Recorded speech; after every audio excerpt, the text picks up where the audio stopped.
Welcome to the iPhoneography podcast. I'm Greg McMillan. It is, as we record, Monday, August 11th, 2025.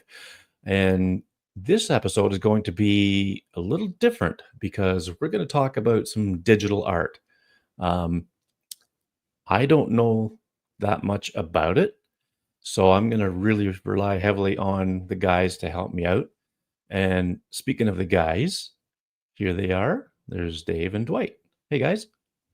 Hey guys, good evening. So, um, first, I want to say, thanks to everybody for listening and watching on YouTube. If you're watching on YouTube, don't hesitate to hit the like and subscribe buttons to, help us with our algorithm, get us noticed by a few more people, and we're getting closer and closer to 1,000 subscribers, and that was our goal last week, and we didn't hit it, so we kind of just say it. Almost there.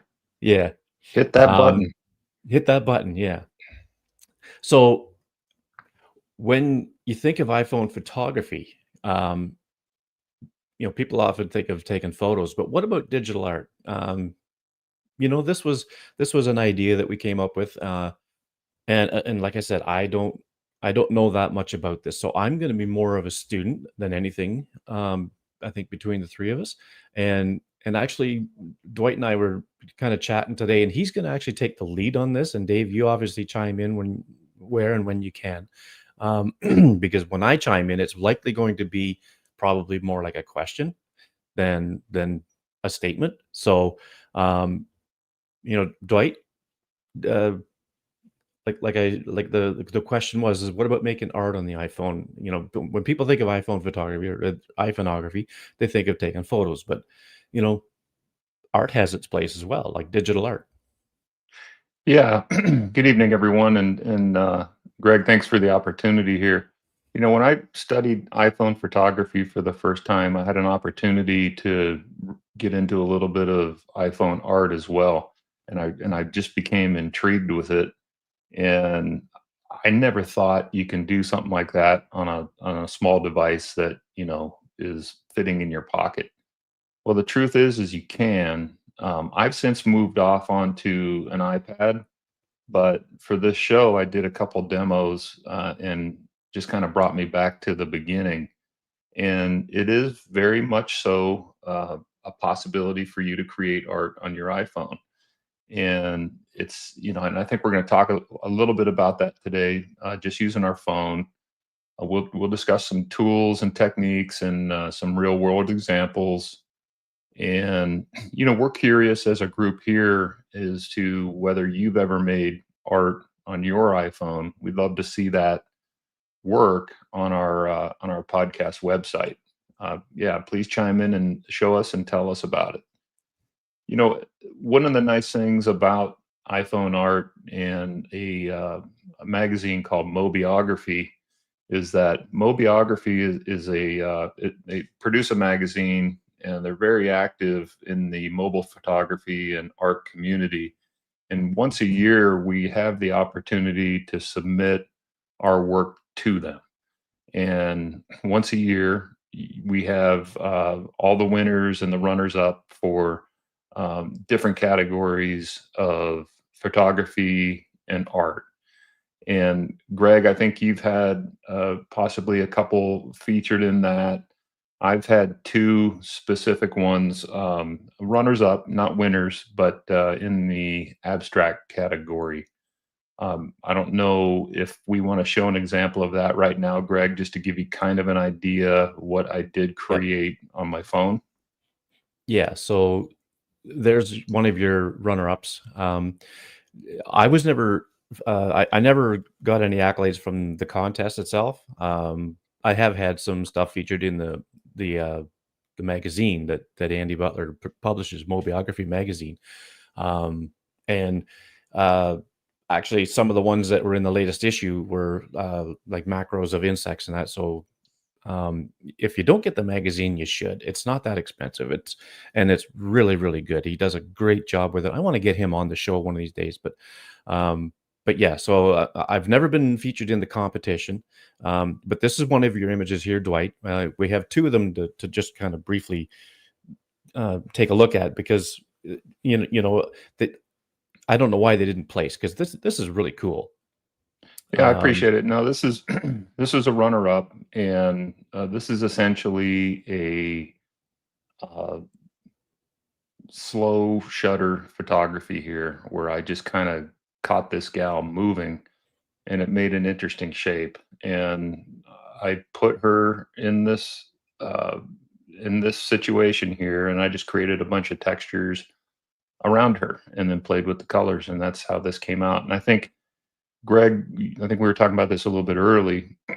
I didn't have any intentions here on the outcome, but what I did notice that I had a stopping point where it just got interesting because there's a mystery here. We don't know what she's thinking, where she's mhm, going, and I kind of just left that up to the viewer. So that's one there. yeah, and then this is the other one here. Yeah, so I one day soon after taking the iPhone photography school classes, I caught this gal walking across the boardwalk in Laguna Beach, and then I just started playing with it in an app called MetaBrush. And MetaBrush, you can take an existing photo, add layers, and you can do brush strokes. And that's where I got a lot of the blur out of those little squiggly lines off to the right. Those are light trails from night photography with my iPhone. Um, and then there's just some overlaid textures and some color grading that went into this to come up with the final image. And this was another runner up as well. Yeah. Yeah, it's really cool stuff, and, I've said time and time again on this show, and, and in discussions with people like you guys, and Mary Walker does this stuff too, um, really interesting things, and she tells stories with it.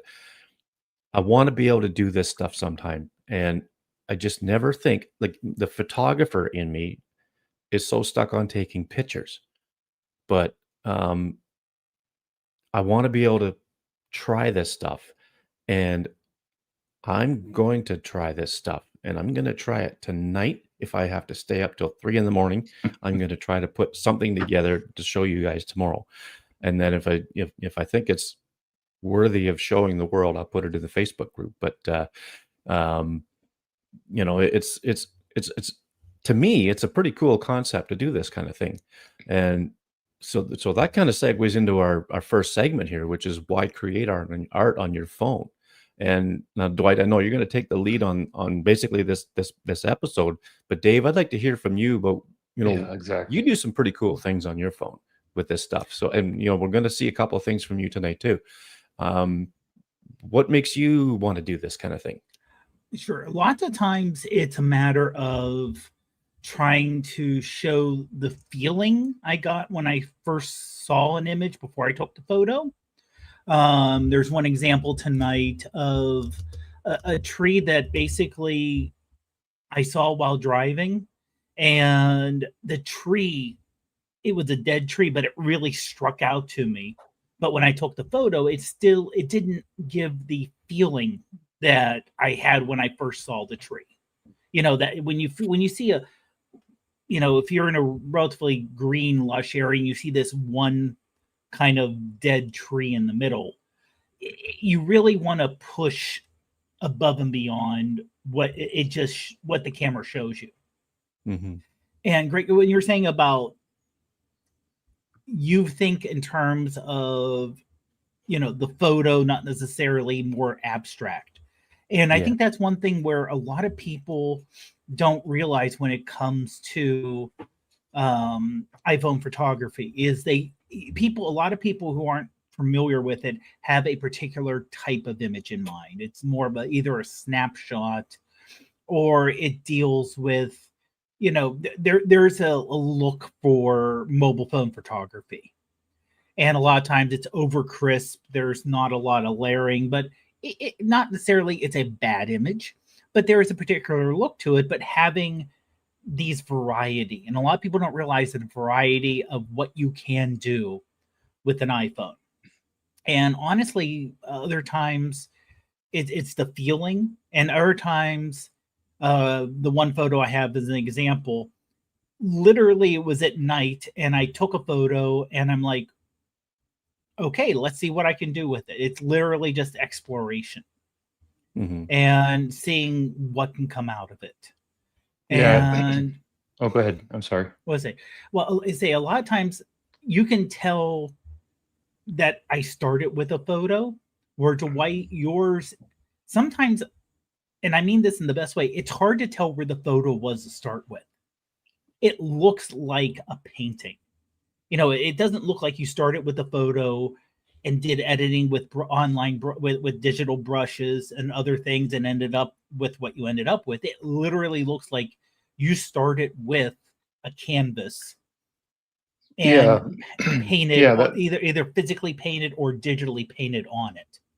yeah, that's interesting. And I did, when I first started, the way I feel like I grew a lot was I was doing photo challenges. These were worldwide challenges where I would get a picture, a photo, and then I would have to do something with that photo, do the photo manipulation and textures and overlays and blend modes and all that stuff. And whoever won, got featured, and then you end up becoming members of these hubs. And it was fun. I became friends with a lot of people all over the world.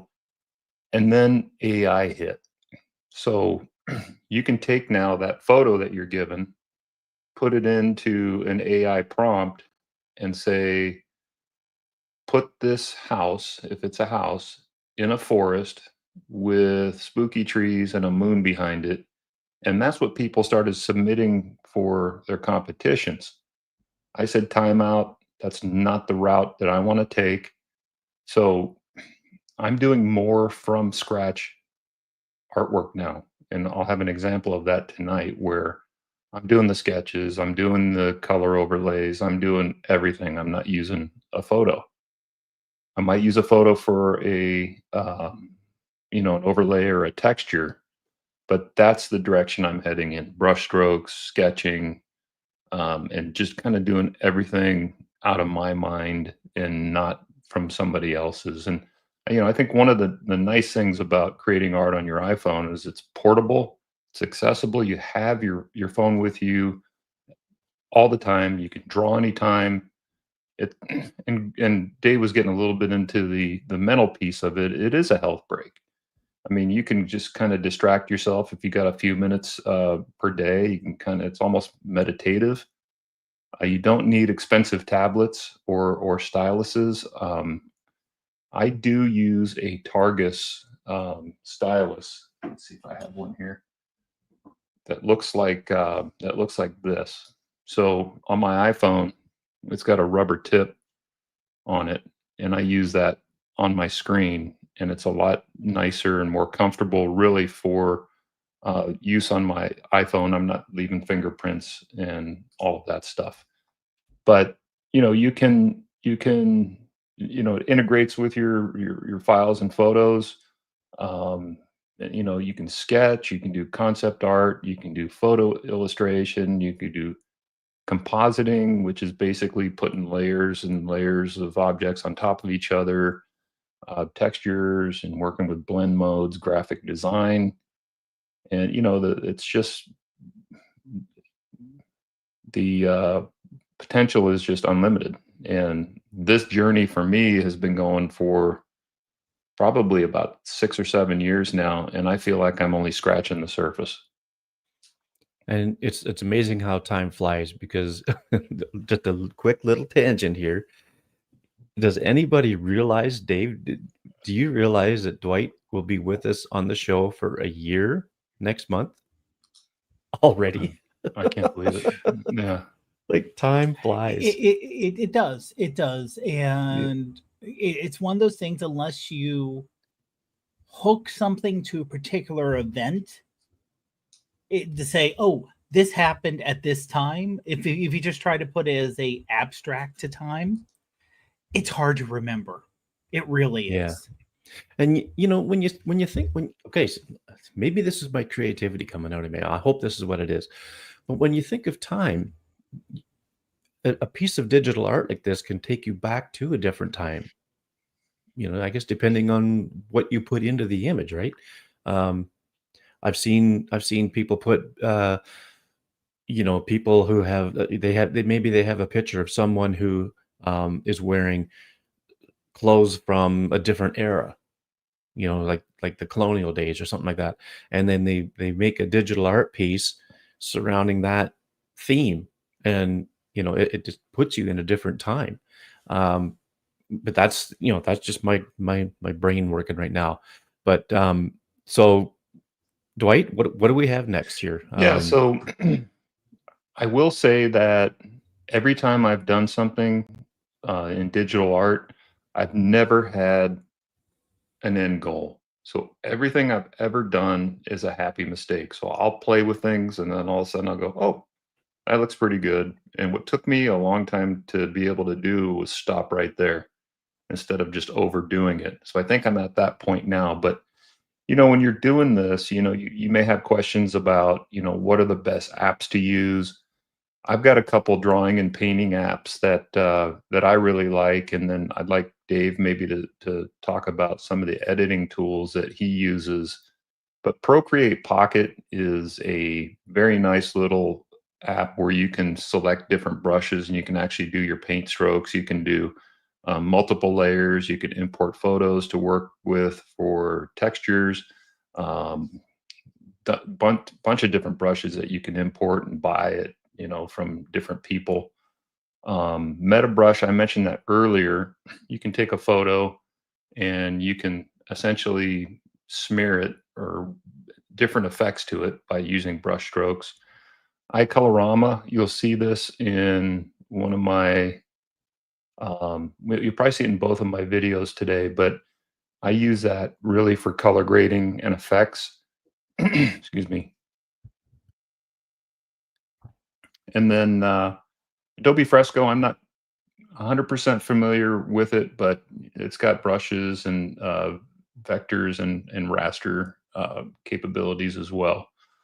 And then there's a lot of effects apps that I have. I think I have them all. You can have sketches, formulas, Elasticam, where you can bend things. You've got Photoda, that's graphite. You can make a graphite, rendering of what you're looking at. Gloomlog for, mood, mixtures for different textures. You have distressed FX for the same. You have textures. Percolator makes it look like it's bubbling. You've got Reflect to do reflections. Skylab for lighting effects. I mean, there's just too many to list, and I think I have them all. So, but That's quite again, the arsenal. yeah, I still really just want an Apple Pencil and a canvas. I'm trying not Yeah. to use any of these other things. I'm trying to kind of get it all, done on my own. But Dave, I know you've got some favorite editing tools. Maybe you can talk about some of those. Oh, just Yeah. before we go Oh, to Dave here, let's real quick just take a look at one of your images, Dwight, where I think you've used like at least 4 of those apps that you mentioned, and it's this one here. Yeah, so I took so this was a photo of a staircase that I found kind of creepy. I found the image of this gal. Now, what I will say, it was if you're compositing and if you're doing layers, if you go to Google search and you type in, woman PNG, you can find a woman that's already been masked and bring it in as a PNG, so you don't have to worry about taking the edges off and trying to mask perfectly around her in this case. So this was a PNG file that I brought in, and then I brought it into Meta Brush, and you can see kind of the brush strokes, around the image, and then I think I brought it into iColorama for some color grading um, and some texture. But yeah, it's just kind of made it blurry and creepy.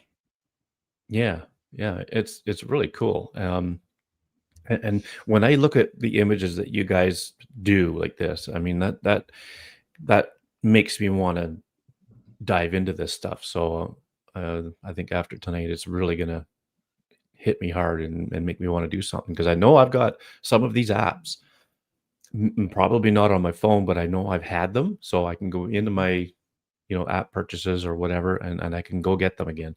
But I just think it's really cool how you put all this stuff together. And so now, Dave, you have a couple here.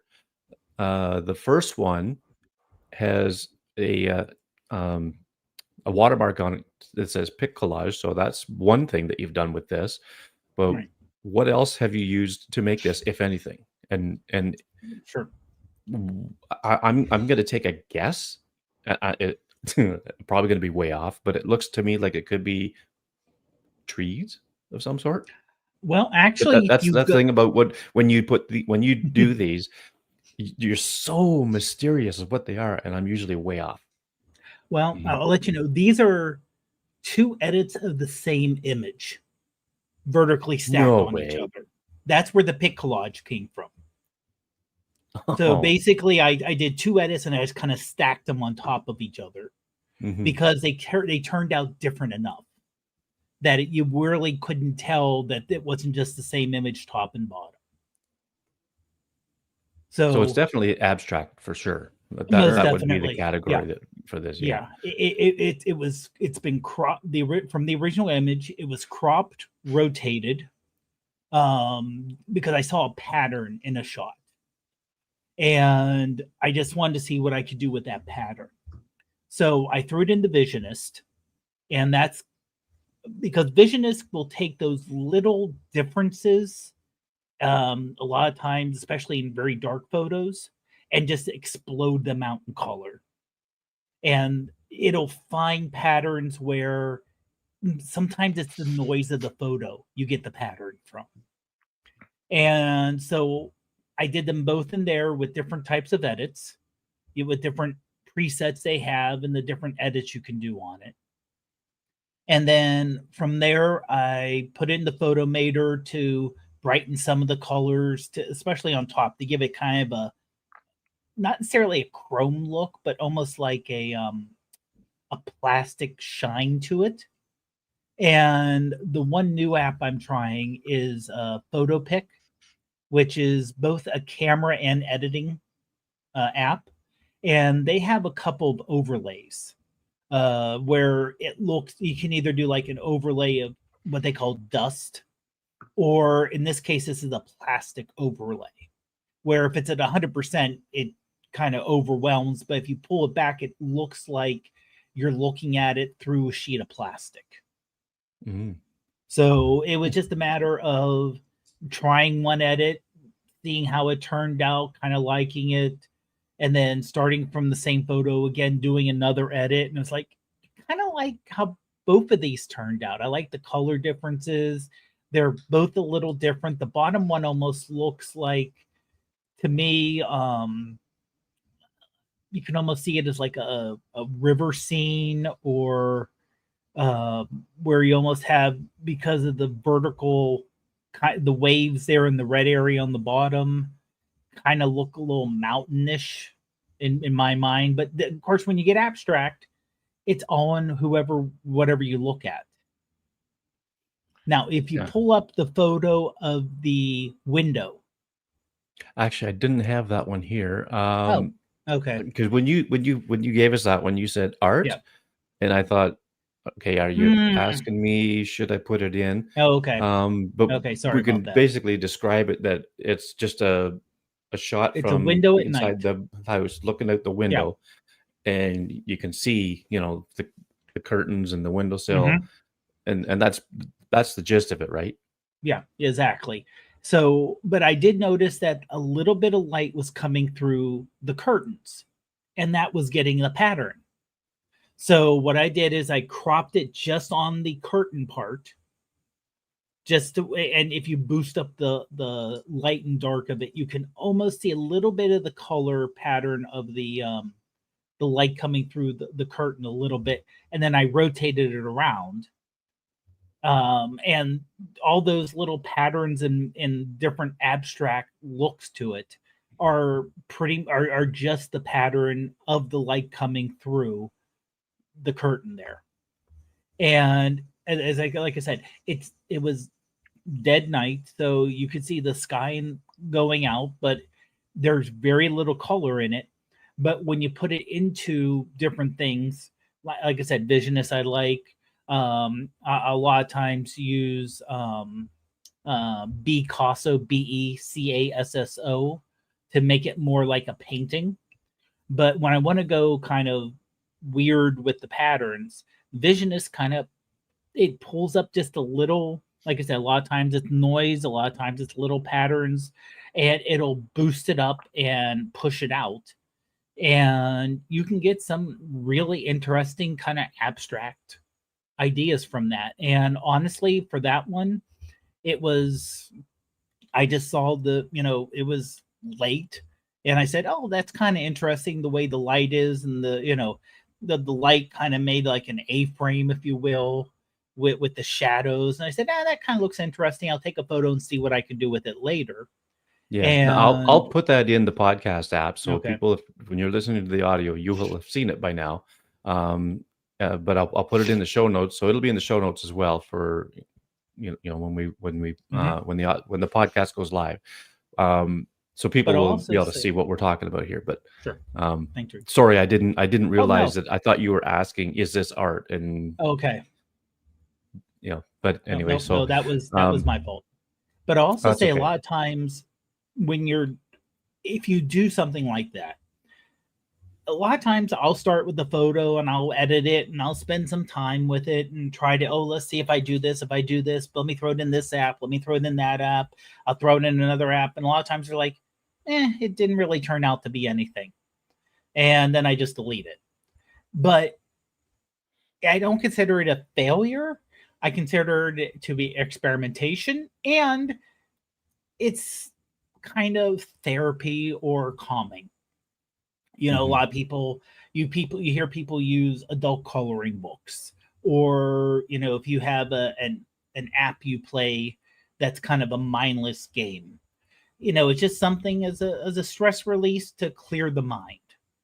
So Is it a failure? Well, it didn't produce anything I put out there, but I don't consider it a failure because it's just something that kind of gave me a little bit of a release there.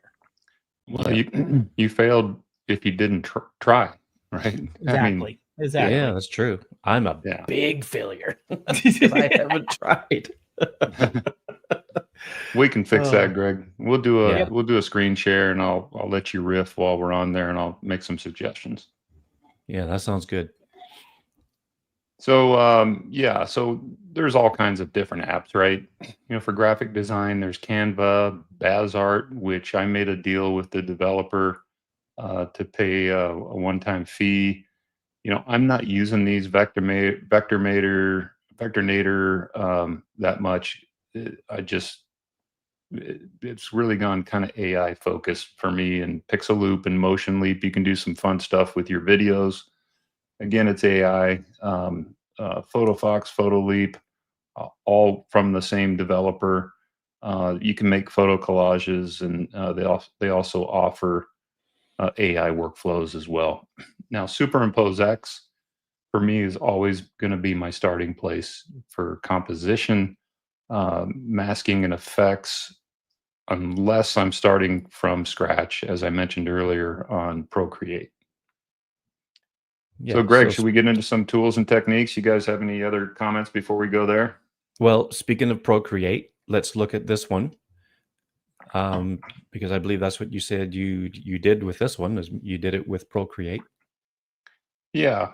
So here's an example of, I created a background on one layer, just grabbed a couple brushes, and I made what looked like the land. I added another layer and added what, in theory looks like the sky. And then I, had different color brushes that I was using with different types of brushes, drops and this and that, just kind of make my own texture. On its own layer, I drew a sketch of this woman who is apparently deep in thought, And so this is all mine, which is kind of cool. I didn't really start with anything that was given to me. So what's critical here is having, closed areas so you can fill your colors and stuff. You can't have any open borders, like for the neck and the shirt and the hat. Anywhere that I filled from the Procreate app. But yeah, this is kind of the direction that I'm moving in, more so than photo manipulation. I did put one of my textures on the bottom, some light trails, just to kind of jazz it up a little bit down there. And then what I'll do at the end is part of the color grading process. I'll bring it, in photo uh, in what are we talking about here? This is Procreate. Procreate. I will balance out the colors a little bit, like that little vertical turquoise one down there. I might get a gouache brush or something and just brush that color up in the upper right corner, just to kind of balance, provide some balance for the mind when you're looking at it. This one has gotten a lot of good feedback. Oh, and you can see I've overlaid some writing there as well, which gives it kind of an old feeling. Yeah, So I was going to ask about the writing down below, because it looks like you actually took, old pieces of paper and kind of laid down the bottom and, did that, then to put on the top. And then the woman looks, you can almost see her as a cutout almost.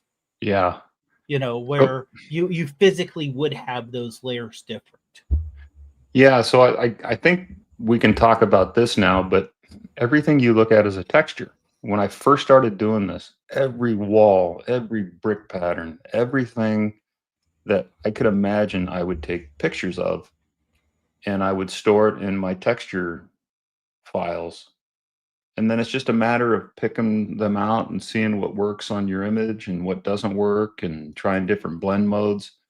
But it can drive you crazy. I mean, I would stop and get out of the car and start taking pictures of different things, rock sculptures, uh, you know, clams on a cliff. I mean, all this stuff works.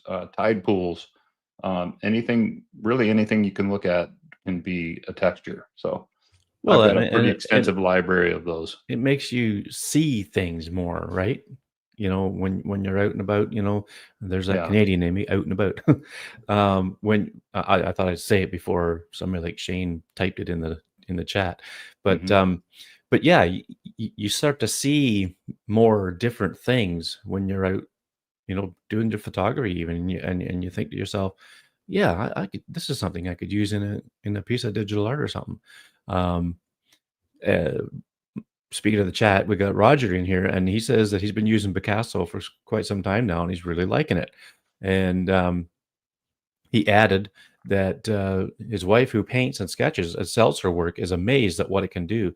And he's even sold photos that he's edited in Picasso just over the weekend. So, that's pretty cool. And look who popped in, Dale Lotherington. And do I need night mode 30 seconds to do this? Yeah, if you've been listening to the show for any length of time, you'll know what that's all about. And Dave says, "Oh, wait, we can do 30 seconds." But yeah, no, there's I don't know. There's so many different things and ways to go about this. So Dwight, you were going to touch on tools and techniques, I believe. Yeah, we already talked about the stylus. You really want to kind of zoom in for precision using your fingers on a lot of these, especially if you're doing custom stuff, masking, out parts of textures, layers and blending. You'll see a little bit about that. You may throw a texture on top of your work and say, "Wow, I can't see everything else." But when you start playing with the layers, the blending modes, then things start kind of coming together, and then you can always mask out the entire texture and reverse mask it, or those of you who are familiar with Photoshop, a black hide all mask, and then just paint in the texture where you want it, with a white brush, and just have it show up, that way. custom brushes, brush packs. I've touched base on that a little bit. You can use photos as references or underlays, for tracing, sketching, or color matching. You can pick colors from a different photo to use for your brush. That can be kind of fun. We've talked about the PNG extension a little bit.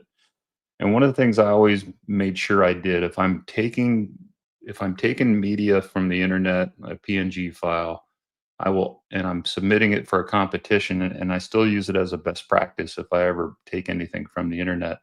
I always go to tineye.com, Tineye, and run a search on that, because that looks everywhere throughout the internet to make sure it doesn't recognize one of the images that I use. So a lot of the competitions that you enter, if it doesn't pass the TinEye, then you're completely disqualified. And that could be, for privacy or copyright, or you just want to make sure you're not stealing other people's images that aren't meant to be stolen. And sometimes you can take them and make a texture out of them where it's not recognizable, and it doesn't show up as a TinEye hit. But use your best judgment there. Be ethical about that, I think, if you're going to go that route. Yeah, that's interesting. I've never heard of TinEye, so that's actually a good resource to have.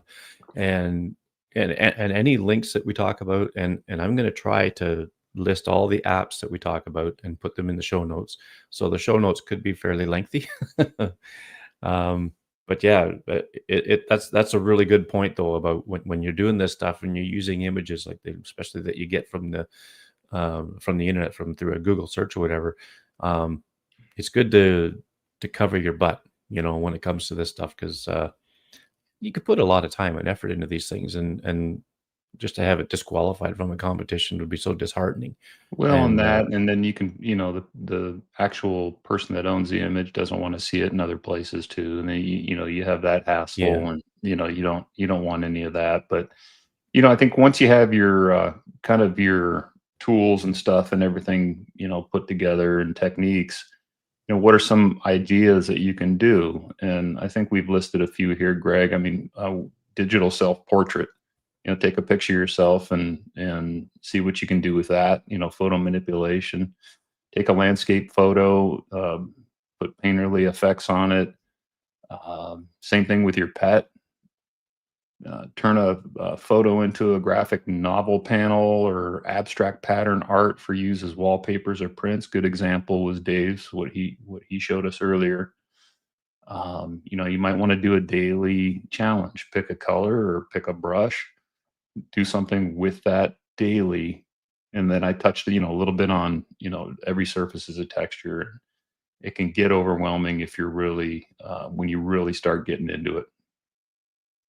hmm Any thoughts there, guys? Yeah, like Dave, you've done this more than I have. Do any of those resonate with you? Like, well, with the pets. I mean, have you Yeah. ever done any creative digital things with your pets? I think you have. I think I I've might have done a seen something. few, but it's not. It's more of highlighting, so it's not really in terms of art. But I know one thing that I use a lot is Photo Room, because it does an excellent job with masking your main object. Right. And I mean, it does really make for the automated version they have, and then you can manually edit it. So that makes it really good to, pull out the image of your subject, and then from there Like the you blue can caddy. either exactly, and Yeah. that's what I used for it. And so, okay, just while we're on Photo Room, let's go through this one.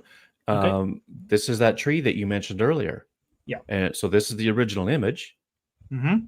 And, so you saw this dead tree, and something about this must have spoken to you, right? Yeah, Like it was really the white bark. It wasn't just a brown tree, but it was really white where it stuck out, against the green everywhere. And this was taken through a window. So Mhm. you do have that issue going on also. So I went in, used touch retouch to get rid of the power lines because we really couldn't get away from it that way. Yeah. So here's Yeah, here's the edited version that you've done. yeah. And what I did is in Photo Room, I basically used that to cut out the sky. So I made the object of the tree and the tree I was looking at and the green trees around it, and then you can just replace it with a background. They have their own image search, so you can do. I wanted to have like a very, because the sky that was behind it was mostly blue with just a couple clouds. I wanted something more expressive, so I just did a search for expressive sky. They have various things where they worry about um the licensing, so you don't have to because it's done in the app. I found one that I kind of liked. I put it back there. I also did it where inside of I because I also you can also do edits on the actual item itself. So I did some of that. Then in Photomator, where it also does a really good job with picking up individual objects. So I basically said, okay, I let it pick the tree as an individual thing, and the rest of everything else I kind of made kind of dark and dreary, and muted the colors, and then worked on the tree. And I just noticed that it was bringing up colors that I couldn't see in the tree itself. You notice that the tree bark itself, it has those, it almost looks like it's painted with the different Mhm. colors. And that Yeah. was just, I don't know where that was pulling from, but I thought it was like Dwight said Well, about it a almost looks happy like maybe accident. complimented from the sky. A little bit, yeah. It could be a little bit of that. It could just be throwing it through multiple editing and the little, digital bits that get thrown in there when you throw It, into editing. it Mhm. looks like the overlay that you did kind of assigned a color to different tonal values, Yeah, unless it was pure black or dark. Yeah, yeah. that's really cool. So yeah, and just like you said, happy accidents. It's like, oh, I wasn't expecting. I was expecting just to have a plain white, like a stark white tree with the background, but it's like the the little colors that were added on. I kind of liked it. I ran with it because you have to be flexible. I'm sure, do I agree that when you're doing something that's more abstract or more on the art side, you have to think, oh, there's something I tried something. Oh, this isn't necessarily in the general direction I want to go, but I like it. So let's switch and go in this direction. Or when you merge things or when you're adding textures, you're like, okay, here's a texture. Here's what I think it'll look like. You put it on there, like, oh, that's different, but I still like the direction. So I'm not going to try to force to go where I was going. I'm just going to go with how it's going and then work with what I have. Yeah, and I think to my point earlier is there's no way you had this exact plan when you No, started. not even You close. Yeah. end up, it's all of a sudden you just keep working it, and then boom, you're like, whoa. Yeah. Exactly. So there's a lot of, it's really cool when that happens. It's a good feeling. Yeah. Um, Yeah, that's definitely cool. so, to kind of keep this thing going a little bit, I think, where do you draw your inspiration from, say, beyond, what we're talking about today? If you follow me on Instagram, and Greg, I've changed my handle again. I'm trying to, there's something happened with threads. So it's Oh, Dwight's underscore art. I follow a lot of very good uh, digital artists on there. So, find ones that you like their style, and, follow them on your favorite social media, Instagram, Facebook, whatever. There's some good ones on Reddit, digital art. I mentioned Facebook groups. Um, do a sketch a day or get involved with a 30-day art challenge. You can use Pinterest, mood boards for visual references. I've never done the mood board thing. It's always just kind of, derived out of my mind. And, again, I mentioned this earlier, you can get into hubs that, you can get into photo manipulation, art contests, and that's really how I got started. And you'll be amazed at the friends you make. So if you have any questions about, some of the hubs maybe that you can start in there, feel free to reach out to me on social media, and I can help you point you in the right direction. Yeah. What was I going to say? Oh, yeah. This would be a good use case for, excuse me, Freeform. That new, well, not new now. It's been out for 2 or 3 years. That app that Apple put out, it's like a whiteboard thing where you can start plotting your ideas for a digital art piece. I mean, that's something to explore for sure. Yeah, I think if you're trying to come up with a plan, for me, I don't think that would work, only because I never come at these things with a plan. Yeah, that's It true. kind of defeats the purpose of, riffing until you find something that it's like finding the right guitar solo. You just keep playing the guitar until, hey, I think that'd be a good song for Yeah, me, at least. yeah, Dave, I don't know if that's something that you'd be able to do. For me, it's just I've got to start with something that I'm seeing or feeling, and I put it down and start going from there. That's Yeah. just me. Yeah, I can see where that would definitely help some people, but also freeform if you wanted to, because that does allow um, collaboration. I can see where that would be also helpful for collaboration too. But also, I I use a much narrower amount of apps than you have access to, Dwight. Hmm. I normally keep it to 3 or 4 that I'm comfortable with, so I have a feeling for it. And even inside those apps, like the Visionist, which I use a lot, by default, for no cost, it comes with 10 different filters it can do, but you can purchase and get many, many more. I'm kind of limit myself on purpose. That way, I'm because if it's too much, if for at least for me, and everyone's different, if it gets to be, oh, we have 30, we have 30 different filters, and each filter has 4 or 5 different variations, so you have 120 different options, and I get to the point of, okay, that's great. That's way too many for me to start with to keep, track in my That's a good mind. point So because I use maybe 5 or 10% out of all the ones that I have. So yeah, I'm right there with you. yeah. So I can see, something like a board like that where you could say, maybe, you can do this in your head, but maybe if you're when you're starting off, to offload some of that brain work, saying, okay, for an image, this app does this, and this, you can almost make like um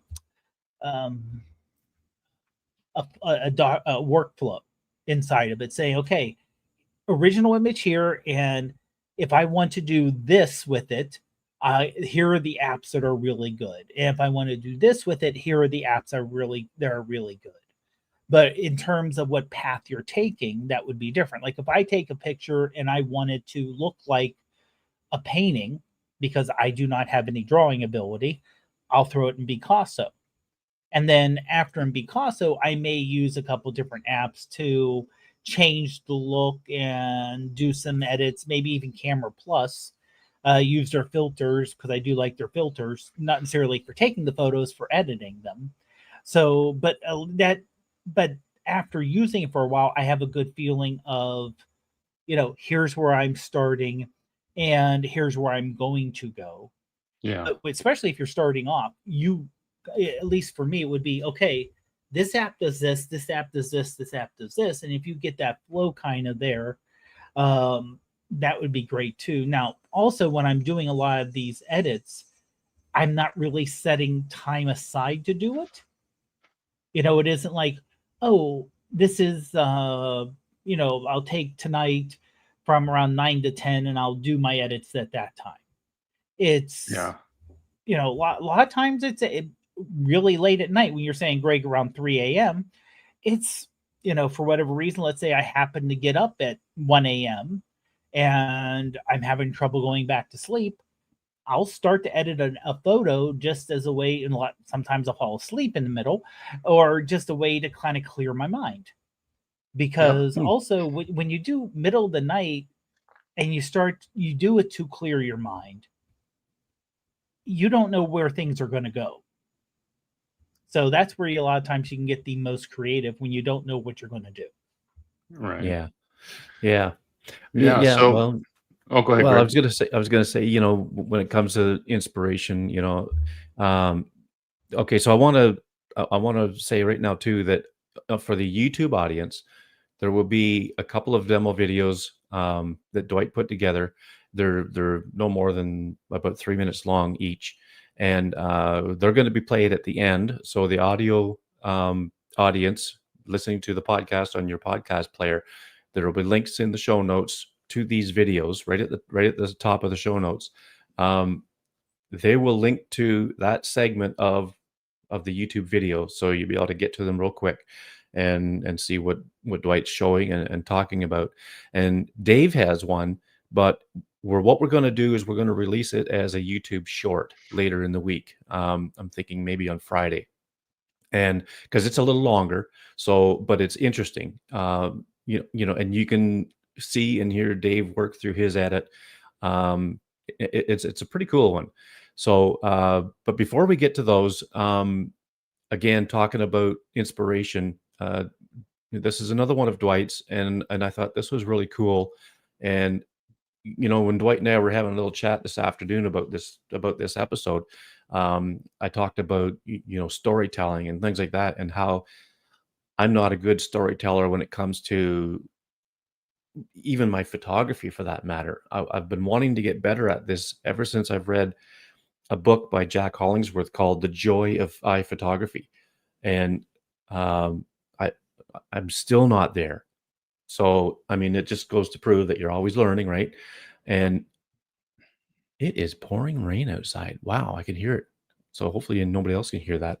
But anyway, with storytelling, Dwight and I, we talked about this image for a few seconds, and the story here is really, we don't know what the guy's thinking about or whatever. So, um, you know, Dwight, was it? I don't think there was a story in that came out of this in your mind, or was there, or This what was happened here? a photo manipulation. So this gentleman already existed, and I used a painting app to take colors from him and then add brush strokes to it to give it a painterly look. One of the things that I liked about it, yeah, we talked about it earlier, Greg, is I don't have a plan when I do my artwork, and Hmm. really my job is to put something up there that I'm satisfied with, and I want the people that look at it to come up with their own interpretation of what's happening. In this case, this guy could be reading, this guy could be deep in thought. Yeah. Um, Now, I did add my textures with writing, and to maybe show a little age to this. And yeah, it was just so this is an example of a photo that already existed, and you can take the colors of the original photos, grab different brushes, and start making paint strokes with the different colors, and that's really kind of how I came up with this. Yeah. Yeah. Well, it's really cool. I like the coloring. Now, does the colors of the subject himself, do they resemble what we saw, what was there in real life, or did you alter any of that? No, so I had a reference photo of him off to the left and up in the corner. So if I wanted to paint his skin, I would drag a little circle over to the reference photo and I would press it Oh, right right. on his skin, which Okay. gave me the color for the brush that I intended to use. Does that Mm-hmm. make sense? Mm-hmm. Yep. And then his turban that he was wearing was yellow. So I did the same thing. I went and got that color. I brought it in. Then I started using different variations of that color. And then there was a shadow on this side. So I picked the color of the shadow and I kind of moved that in as well. And yeah, that's really kind of how it happened. Okay, that's cool. Yeah. Well, again, this stuff is inspiring to me. So, like I said, tonight, come heck or high water, I'm gonna put something together. I don't know what yet, but something. Well, we're gonna make sure you do, Greg, and I'm gonna stay on you. So we want to see your digital art. If you're doing that, we want to see your digital art. So please post it in the podcast Facebook group. Greg, I don't know if we have a hashtag you want to use to where we can see it on social media, but that's something we may want to consider. But yeah, at least tag us so we can see it. Try a new Yeah. app. We'll put Something a that we'll put a call to action in the group, and okay. we'll create a hashtag for people to put on there. Okay. So Yeah, we really want to see it. There's no right or wrong to it. It's what you come up with, and art as you see it is subject to interpretation. So whatever you create is right for that moment. So try a new app, a new technique that we discussed. And please ask questions. If you want critiques, uh, in a future episode, we can do that. So yeah, I think that would be a good start. I think we covered a lot here today. Definitely can't cover it all in an hour. Again, I've been doing this for, I think I'm coming up on 6 years now, and I feel like I'm, scratching the surface. So really, this is just hopefully something to get you all going and interested in giving it a shot, really, and reach out to us with anything. So Greg, I'll give you the Mhm. wrap if you want. Alrighty. Dave, do you have any final words on anything that we've discussed tonight? Dwight did a great job. The only thing I would say is just kind of get rid of any kind of um, barriers or guide rails or guardrails you may think you have when you're doing your photos. Don't think, well, do I really want to do this? Do I want to just do it? Mm-hmm. The worst thing that could happen is you invest some time and it's something you don't want to publish. I don't even say it should not be, because it's really up to you whether you want to publish or something or not. No one's telling you. The only person stopping you is you. So get out there and try stuff. That's the biggest thing. And the other thing is, if you're unsure of your direction or unsure what you're going to like out of it, go to the Photos app before you start. Create a duplicate. That way, you always have your original, or you can always revert to original. But there's always an undo. Just have that plan where, okay, if it goes off rails, no problem. I can wipe it off and start fresh. But get rid of those guardrails and just go out and do. Yeah, that's good advice. When I look back in my early Instagram days, I kind of, I'm like, wow, why did you do that? You could have done that so much better. And then as I progressed, I actually had other people tell me that I was progressing. So that kind of helped me, stay motivated. And yeah, and as Dave said, your only barrier is yourself. And those of you that have never done this before, you're gonna have to step out of your comfort zone. There's no other way to do it. Just get in there and do it. And there's really no wrong way of doing it. And every time you do something, it's a learning experience and you'll be that much better every time. Yeah. Yeah. Okay. Well, this has been a very enlightening episode for me, because it's got me thinking more and more again about doing this kind of thing, and I think I'm about to get inspired. So on the YouTube channel, stay tuned. We're going to sign off for the audio here, and again, audio listeners, um, click the link in the show notes for these demo videos. They're not very long, and Greg, do you thanks. want me to talk through the edit? Yep, we'll get you to do that as we go. Okay. And again, Dave will have one, a longer one, and it'll be released as a YouTube short. I don't. Can you release 10-minute shorts on YouTube? I think you can. If not, it'll come out as a regular video, but it'll come out on Friday. Yeah, I think YouTube Shorts. Every platform's different, but I think YouTube Shorts are 3 to 5 minutes. Yeah. Well, And this is a I'll little put bit it out as a longer, so- regular video anyway, and because you're narrating in the video itself, Dave, so that really Right. helps. Yeah. So, you know, thanks everybody for listening and for, you know, liking and supporting the podcast. YouTube audience, sit tight. We're going to get right to it. So anyway, thanks, and we'll see you all in the next one. Thanks, everyone. Have a great one, everyone. Okay, so here is the first demo, and this is, Dwight, you can probably mention. Yeah, I'll just narrate it as I go. Now let me get to here, and I can hit the play button for everybody. There we go. Okay, so this is Superimpose X. This is where I do my layer work. So I'm grabbing a 4:5. All right, so I'm bringing in a photo now. I'm going to be talking quick here. This is a photo that I took in the desert. And now I'm going to superimpose a couple onto this photo, and this is a PNG file. So what I have to do is shrink those lines around the outside of them because you can see the mask. So watch the legs until that white goes away. Yeah. There we go. So now I'm going to move them into the photo at scale, try to scale it. And then there's a little bit of light behind them, so I want to add a shadow. There we go. I'm adding a little bit of a shadow there, trying to get it just about right. Then I'll adjust the opacity of that shadow. So really the first step is just to kind of set up my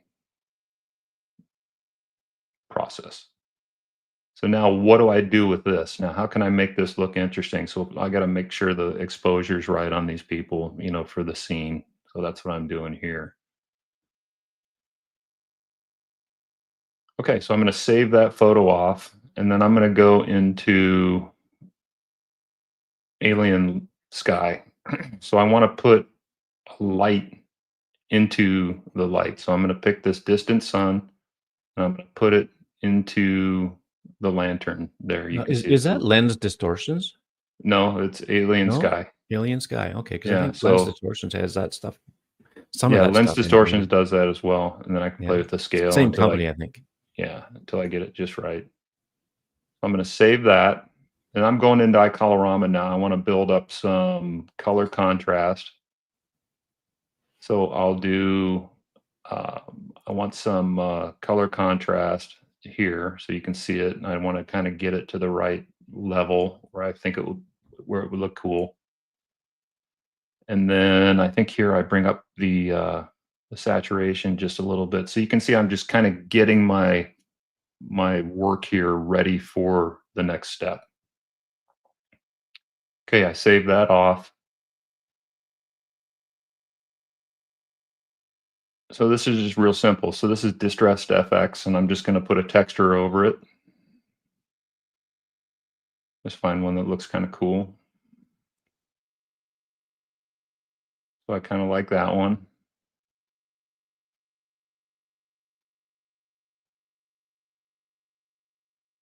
So I want you all to remember this photo here, because we're going to show Greg hopefully another photo at the end on one of my happy mistakes. So let's see what I did after this. I think I brought it into Snapseed, I think.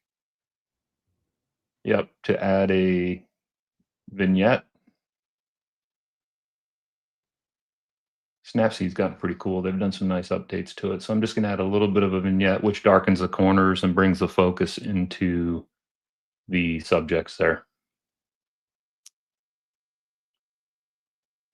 And that's it. I didn't give it any painterly effects or anything. So that was done. Yeah, now that is cool. So we can do the other one if you want. And that's more of a, so remember this photo right here, everybody. So that finished photo. Yeah, because I'm going to bring that up right now, Dwight. Okay. the happy accident, just so that it's fresh in people's mind. Okay, that's perfect. And there it is. So I combined the photo that I just did with the gal you've already seen that I did in Procreate. So I found, this is working with blend modes. I brought some textures in and then manipulated the blend modes, the overlays, um, and then this just happened. You can kind of see the couple in the background. You can see a little bit of the original photo in her hat.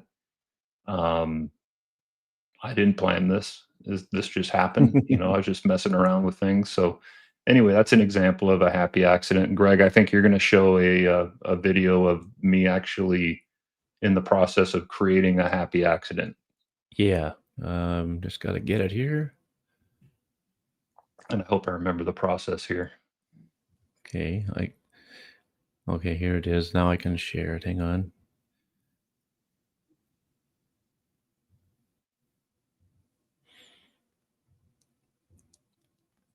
Okay. Let me add it to the stage first, and then I can. Okay. There we go. Okay. So here's a painterly piece that I did here. And let me see, what am I doing? Okay, I want to just create some effects off of this. So let's see. So I save this out, right? Save that out to my photos, and I get rid of it on this app.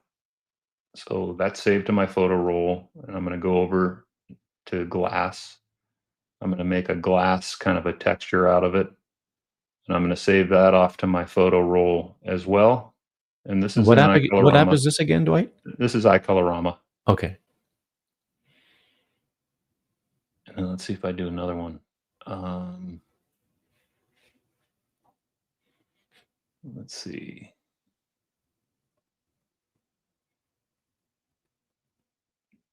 Let's see. No. Okay, now I'm going to play with the tones a little bit. Oh, I'm going to blend. Okay, so here's an example of using blend layers. So I put a texture on top of that photo, and so I can play around with these blend layers on the bottom. See how it changes? There's lighten. I kind of like that, I think. So I'm just messing with the opacity. Okay, so I committed to that. Then I'm going to blend another photo in there, and I'm going to grab the glass one, I think. Or let's see. Yeah, I think that's the glass one. I had to get rid of the mask. Let me see what's going on there. Nope, I bailed out of that. Let's see what's next. Okay, so now I'm playing with the color contrast again. Now and I'm saving that out as another texture. Okay.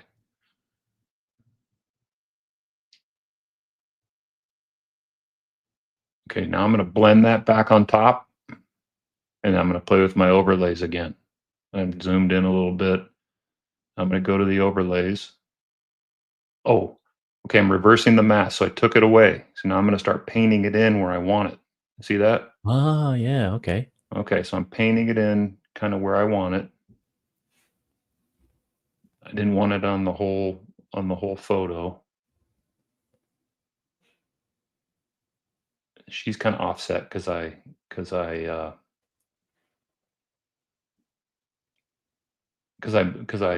zoomed in, so she's offset from the original one. So I'm going back. Okay, I'm erasing it because I didn't want to offset her that much. Okay, so that's her original position. Now I'm going to put the glass overlay over the top of that. See? But I'm going to play with the blend modes on that as well. Oh, I'm painting that in as well. Okay, so I reverse mask that. Now I'm painting kind of the glass texture in as well. I got rid of some of it. Okay, I'm reducing the opacity of my brush so not all of it comes out. Just, a little bit. And I'm going to change my brush. It's a little bit confusing, but you kind of get the idea what I'm doing here. So I painted in that glass. I erased a little bit because I thought it was too much. I Yeah. want the brush a little bit smaller, opacity a little bit less. I'm painting it in some more. See down in the lower right, I'm coming up, painting some of that glass texture in. Picking Yeah, up that's some nice cool. purples down there in the lower left.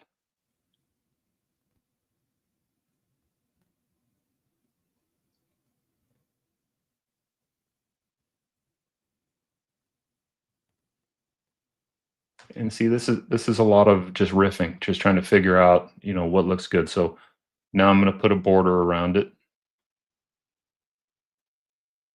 I want a white border, so I think I have to get rid of the mask because I'd mask. Yeah, so I got to get rid of the mask because it won't show up. There we go. Okay, I got rid of the mask and there's the border. Let's see if I do anything else. Nope, that's it. So that's just an example of just going until you have something that you think's pretty cool. So I just Yeah. wanted to show that example. Yeah, that's really neat. That's kind of got me thinking. There's like, so And what? that's Yeah, go ahead, Dave. okay. That's where experimentation comes in, because you have to know what this particular software can do and what it can't do and where you have to go to do it. Yeah. So that's where you just kind of play with it before you're even thinking, this is what I want to do with it. This is what my output want to be. You just want to throw things in there and think, okay, what's it look like when I do this slider? What's it Yeah. look like when I do this? And then after you build up your competency with that, then you can say, okay, I'm good enough with this tool now. So I have an idea what will happen when I do different things and what the different options give you ability to do. I still don't know what's going to happen until I put it down. And I will say the iColorama is probably the toughest app that I've had to learn. I had to Yeah, I could see that because I had to work with an expert on that to really kind of get better at it. But it's got a lot of potential. You can do that in other apps as well. But so I guess my point is you just play around and have fun, make yeah. mistakes, and And they don't one thing I all turn noticed out you were great. doing, one thing I noticed you were doing a little bit was you'd move that slider kind of The both opacity. ways. Maybe not all the way. And it was Mhm. some of the sliders that you're using. You would go, kind of move it around a bit to see what it was going to do. Mhm. It could have been like selecting the brush size or whatever, but I've often thought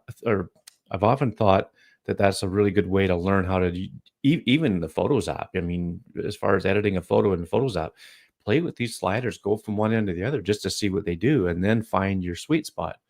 And I think Yeah, I used that's opacity a lot, which basically is the strength of whatever I'm doing, right? yeah, So you yeah, would use opacity in Procreate where, if it's low opacity and you do a brush stroke, it's going to be a very faint brush stroke. If you bring the opacity up, all the way to the top, it's going to be a full brush stroke. So when you mhm, put a layer in iColorama and you have it on there and you fixed your blend modes and you're like, you know what, it looks cool, but it's just too much. You just bring that opacity slider down, and just play with it until you think it looks good. yeah. Well, that's cool. Well, I thank you guys very much for your expertise on this matter. And I'm hoping that I can maybe throw something together tonight. Well, no, there's no maybe about it. I'm gonna darn well do it. We're going to Um, critique you, Greg, and you've yes, just created a homework assignment for yourself. So Dave and I are holding you to this. We want to see yes. results by the time we get up in the morning. All right, I will put it in our group chat, and and we'll just see where this Admittedly, goes. Dwight gives you a little bit more leeway with time when he wakes up versus when I wake up. That's right. So Well, yeah, but okay, but I mean, Dave, you and I are in the same time zone, so I mean, That is true. Yeah, it'll be there. It'll be but there Dave, for if I'm sure. not mistaken, he signed himself up. he did. He signed Yep. himself up. Yep. I did. I did. I did. Good stuff. I'm not going to edit anything till like the podcast wise. I'm not doing any editing on the podcast till tomorrow. So I've got this evening to play around with it. So Yeah. Well, it's all fresh in my mind. Yeah. So, well, that's our show for this week. The YouTube version went on a little longer than the audio, but that's great. Thank you for anybody who stuck around to watch these demos, and look forward to Dave's on Friday. And I guess on that note, we'll see everybody in the next one. Yep. Take care, guys. Have a good one, everyone.